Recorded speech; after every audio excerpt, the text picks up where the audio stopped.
आज भी काम भाग दो के विद्यार्थियों से शिक्षक संघ शिक्षक दिवस, जिसमें शिक्षक दिवस सर्वपल्ली डॉक्टर राधाकृष्णन की याददाश्त में मनाया जाता है, जो भारत के राष्ट्रपति पद को भी विभूषित करते थे। वो एक दार्शनिक रूप में, व्यवहारिक रूप में और सैद्धांतिक रूप में शिक्षक थे। शिक्षा ही सर्वोपरि है,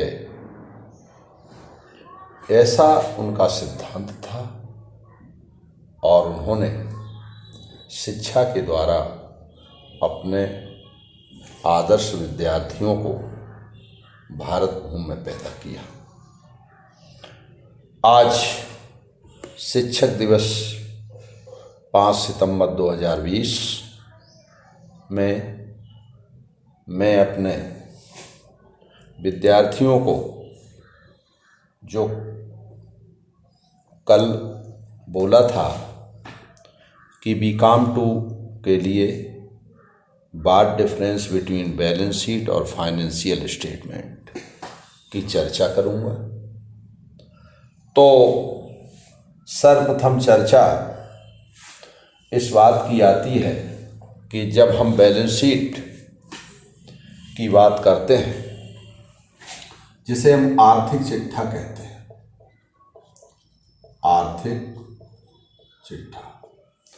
आर्थिक चिट्ठा जो हमारा है वो तरलता क्रम में बनता है। तरलता क्रम में इसे हम कहेंगे इन ऑर्डर ऑफ लिक्विडिटी, स्थिरता क्रम में,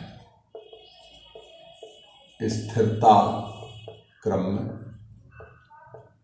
जिसको कहा जाएगा in order of permanency.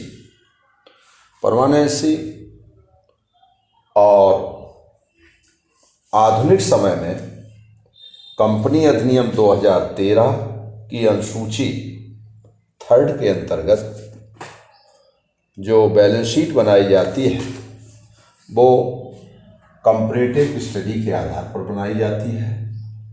Company अधिनियम 2013 अनुसूची 3 के आधार पर जो है हमारी कंपैरेटिव स्टडी, तुलनात्मक चिट्ठा बनाया जाता है। तुलनात्मक रूप से चिट्ठा बनाते हैं। आइए एक एक को समझते हैं। आर्थिक चिट्ठे के प्रारूप में सर्वप्रथम आर्थिक चिट्ठे में 2 पार्ट होते हैं, लायबिलिटी साइड और अमाउंट, एसेट्स और अमाउंट। अब यहीं पर मेरी बातचीत तरलता क्रम में, इन ऑर्डर ऑफ लिक्विडिटी। तरलता क्रम का मतलब होता है कि इसमें उन समस्त संपत्तियों को पहले लिखा जाना चाहिए जिनको शीघ्र ही परिवर्तित किया जा सके। तत्पश्चात स्थायी संपत्तियों को और बनावटी संपत्तियों को लिखा जाता है। इसी प्रकार दायित्वों में उन दायित्वों को पहले लिखा जाए जिनका शीघ्र भुगतान हो सके, तत्पश्चात दीर्घकालीन दायित्व और अंत में पूंजी को लिखा जाता है। ये जो क्रम है, ये जो चिट्ठे लिखने की वृत्ति है, वो हमारी इन ऑर्डर ऑफ लिक्विडिटी है।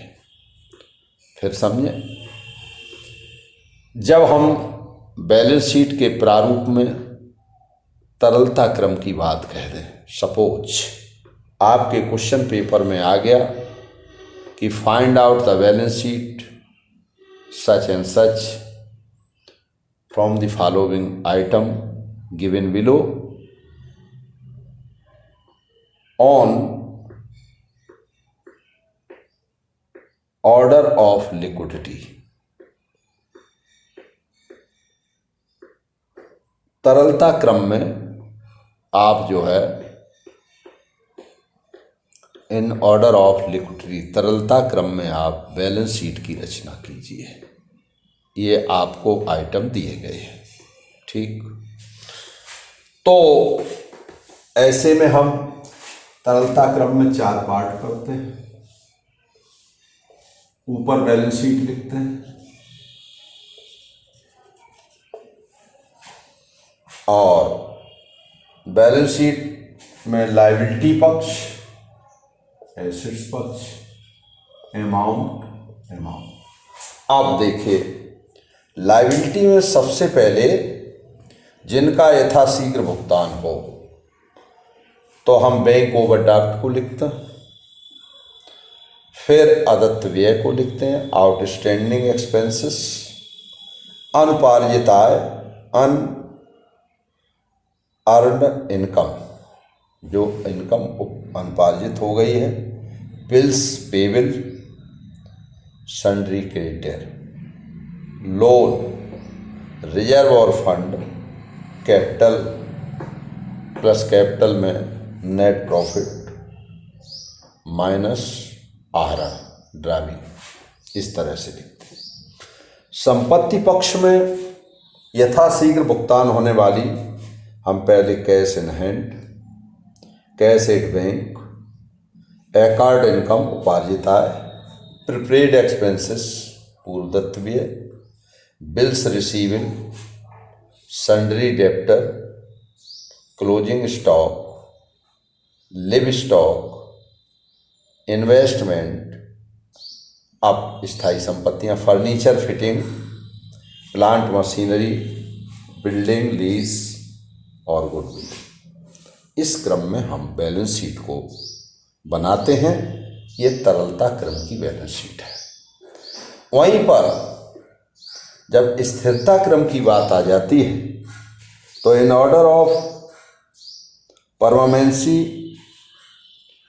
तो परमानेंसी मानी स्थिरता क्रम में अब हम कैसे लिखेंगे, तो सबसे पहले हम स्थायी संपत्तियों को लिखते हैं, फिर इसके बाद अस्थायी और तरल संपत्तियों को लिखते हैं। इसी प्रकार दायित्वों में सबसे पहले हम पूंजी को लिखते हैं और दीर्घकालीन ऋणों को, तत्पश्चात अल्पकालीन दायित्वों को। उसी तरह कॉलम कर लेते हैं, ऊपर बैलेंस शीट डाल देते हैं। अब इसका क्रम देखिए, दायित्व पक्ष में लायबिलिटी साइड में पहले कैपिटल को लिखा, कैपिटल में हमने प्लस कर दिया नेट प्रॉफिट, माइनस कर दिया ड्राइविंग। ठीक, इसके बाद अगर कोई शुद्ध हानि है तो उसे माइनस कर दिया, फिर इसके बाद रिजर्व और फंड, लोन, और इसके बाद sundry creditor, bills payable, unearned income, अनुपार्जित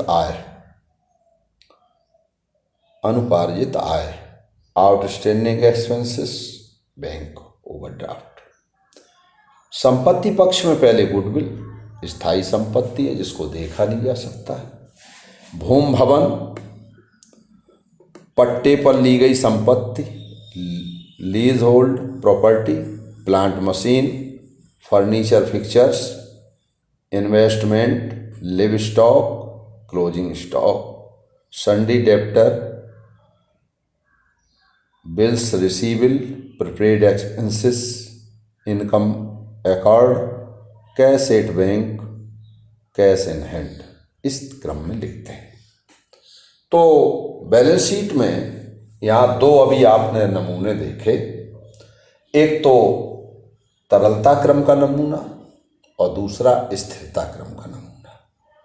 तरलता क्रम का नमूना आपने क्या देखा, तरलता क्रम का नमूने में आपने देखा कि उन संपत्तियों को पहले लिखा जाएगा जिनको हम जल्दी कैश में परिवर्तित कर देते हैं। उन दायित्वों को पहले लिखा जाएगा जिनका शीघ्र भुगतान किया जा सकता है। फिर इसके बाद स्थायी संपत्ति, बनावटी संपत्तियां, और इसी प्रकार फिर इसमें जो है हम पूंजी को लिखते हैं, कोष को लिखते हैं, ऋण को लिखते हैं। ये तो तरलता क्रम हुआ। स्थिरता क्रम में दायित्व पक्ष में पूंजी को पहले, पूंजी में संबंधित लाभ को घटाएंगे, हानि को जोड़ेंगे, आरण को घटाएंगे, और फिर इसके बाद लॉन्ग टर्म लोन है जो है उसको, फिर क्रेडिटर करंट लायबिलिटी को लिखेंगे, बिल्स पेबल, अनुपार्जित आय, अदत्त व्यय और व्यय को घटाएं। और संपत्ति के क्रम में स्थिरता की दृष्टिकोण से पहले हम भूमि, भवन, यंत्र, फर्नीचर, स्टॉक, स्थायी संपत्तियों को लिखते हैं, फिर करंट संपत्तियों को लिखते हैं, फिर फ्रेट को लिखते हैं। ये तो दो नमूने ये हुए। अब वहीं पर बात ये उठ जाती है कि जब कंपनी अधिनियम 2013 की अनुसूची 3 के अंतर्गत हम बैलेंस शीट को बनाएंगे, तो ये बैलेंस शीट हमारी जो है अब ये लंबवत बन जाती है।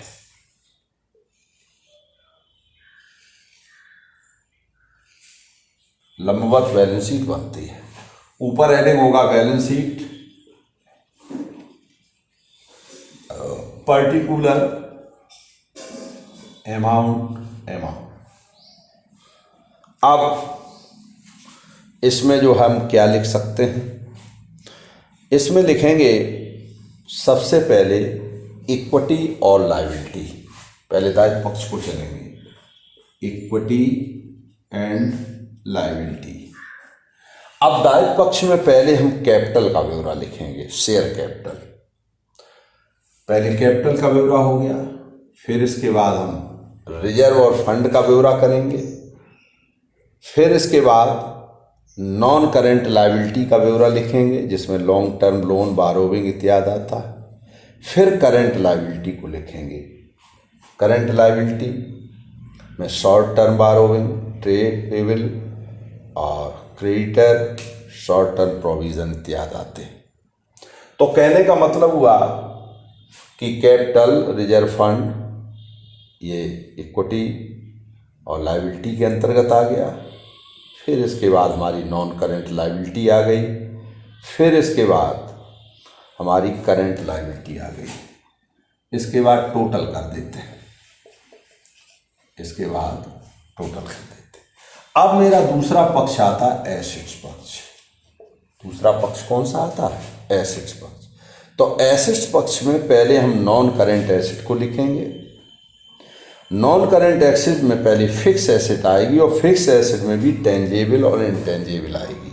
टेंजेबल एसेट्स वो होती है जो देखी छुई नहीं जा सकती है, एहसास की जा सकती है, जैसे गुडविल, ट्रेडमार्क, मार्का इत्यादि। और हमारी जो फिक्स एसेट्स हैं, जो टेंजेबल हैं, जिनको छुआ जा सकता, देखा जा सकता इत्यादि, भूमि, भवन, यंत्र, फर्नीचर इत्यादि। और इनटेंजेबल एसेट हैं जो हमारी गुडविल, ट्रेडमार्क, मार्का इत्यादि हैं। फिर हम करंट एसेट्स को लिखते हैं और करंट एसेट्स में हमारे inventory, trade debtor, short term advance, other current assets ये आ जाते हैं। इनको लिखते हुए फिर हम इसका योग कर देते हैं। तो ये जो है हमारी लंबवत रूप में बैलेंस शीट बनती है। अब इसी बैलेंस शीट में हमको कंपैरेटिव भी किया जा सकता है। तो कंपैरेटिव अगर किया जा सकता है तो कंपैरेटिव में कॉलम बना लेते हैं। अमाउंट प्रीवियस ईयर, ये प्रीवियस ईयर की हो गई। अमाउंट करेंट ईयर, ये करेंट ईयर की हो गई। और इसके बाद टोटल अमाउंट लिख देते हैं ऊपर बैलेंस शीट। तो इक्विटी एंड कैपिटल पूर्व की क्या है, करंट की क्या है, इसको लिख सकते हैं। और उसके बाद हम अंतर को भी दिखा सकते हैं। एब्सोल्यूट चेंज, पिछली अपेक्षा से करंट में पूंजी बढ़ी है या घटी है। लॉन्ग टर्म हमारे दायित्व बढ़े हैं या घटे हैं। तो जो है इंक्रीज और डिक्रीज का भी कॉलम कर लेते हैं, इंक्रीज कॉलम और डिक्रीज कॉलम, इसके बाद योग लगा देते हैं। इसी तरह से हम एसेट्स को लिखते हैं। एसेट्स में हम पहले टेंजेबल एसेट को लिखेंगे, पूर्व पश्चात का इंक्रीज हुआ या डिक्रीज हुआ, और इसी तरह से हम करंट एसेट्स को लिख लेंगे, योग को मिला देते हैं। तो ये लायबिलिटी का योग हुआ, ये एसेट्स का योग हुआ, ये लायबिलिटी हुआ, ये एसेट्स हुआ। इस तरह से ये हमारी बैलेंस शीट की रचना होती है। अब वहीं पर बात उठ जाती है कि फिर फाइनेंशियल स्टेटमेंट क्या है। ये तो बैलेंस शीट हो गई, फाइनेंशियल स्टेटमेंट क्या है। तो फाइनेंशियल स्टेटमेंट का अभिप्राय होता है किसी व्यवसाय की फाइनल पोजीशन को स्पष्ट करना, और ये फाइनल पोजीशन जो है वित्तीय विवरण से स्पष्ट होती है, जिसमें हम तुलनात्मक विवरण बना लें। अब तुलनात्मक विवरण हम कैसे बना सकते हैं, जैसे वित्तीय विवरण के अंतर्गत हमारा प्रॉफिट लॉस और बैलेंस शीट आती है, तो तुलनात्मक हम कर देंगे, ऊपर लिख देंगे profit and loss account particular previous year amount, current year amount, ये प्रीवियस ईयर अमाउंट हुई, करेंट ईयर अमाउंट, और फिर इंक्रीज और डिक्रीज। हो सकता है परसेंटेज के आधार पर भी पूछते हैं। तो जैसे प्रीवियस ईयर की कोई मत अगर 4000 है, करेंट ईयर में 6000 हो गई, तो हमारी इंक्रीज हो गई 2000, डिक्रीज कुछ नहीं। तो अब इसका परसेंटेज अगर जानना चाहें 2000 बटे 20 से 4000 गुणे 100, ये कर लेते हैं। तो इसी तरह से लाभांश की मदों को हम आयगत मदों को व्ययगत मदों को निकालते हुए उसका अंतर कर लेते हैं, तो हमारा नेट प्रॉफिट क्लियर हो जाता है। और बैलेंस शीट को भी हम खड़े आधार पर बनाते हैं, जिसमें इक्विटी और लायबिलिटी को करेंट और बेस ईयर का उनका तुलनात्मक अध्ययन करते हैं, एसेट्स का भी तुलनात्मक अध्ययन करते हैं। इससे हम फाइनेंशियल स्टेटमेंट की रचना करते हैं। यह संरचना हमारी अन्य विधियों से भी हो सकती है, इसका विश्लेषण अन्य विधियों से भी हो सकता है। जैसे हम ट्रेंड के आधार पर, कंपैरेटिव स्टडी के आधार पर, या एवरेज एनालिसिस मेथड के आधार पर, या कैश फ्लो या फंड फ्लो के आधार पर हम फाइनेंशियल स्टेटमेंट को जो है फाइंड आउट करते हैं। तो अब हमारे विद्यार्थियों को ये समझ में आया होगा कि what difference between financial statement और बैलेंस शीट। बैलेंस शीट किसी भी व्यवसाय फर्म या उद्योग का वह स्थिति विवरण है जिसमें लाभ हानि खाता और बैलेंस शीट को दर्शाया जाता है, और फाइनेंशियल स्टेटमेंट वो होते हैं कि जिसमें लाभ हानि खाता और स्थिति विवरण को तो दर्शाया जा सकता है, लेकिन इनका एनालिसिस भी किया जाता है कि पिछले वर्ष की तुलना में करेंट ईयर में हानि हुई है या लाभ हुए हैं। बैलेंस शीट को मुख्य रूप से हम स्थिरता के आधार पर, तरलता के आधार पर, और हम जो है लंबवत आधार पर कंपनी अधिनियम 2013 की अनुसूची पर बनाते हैं।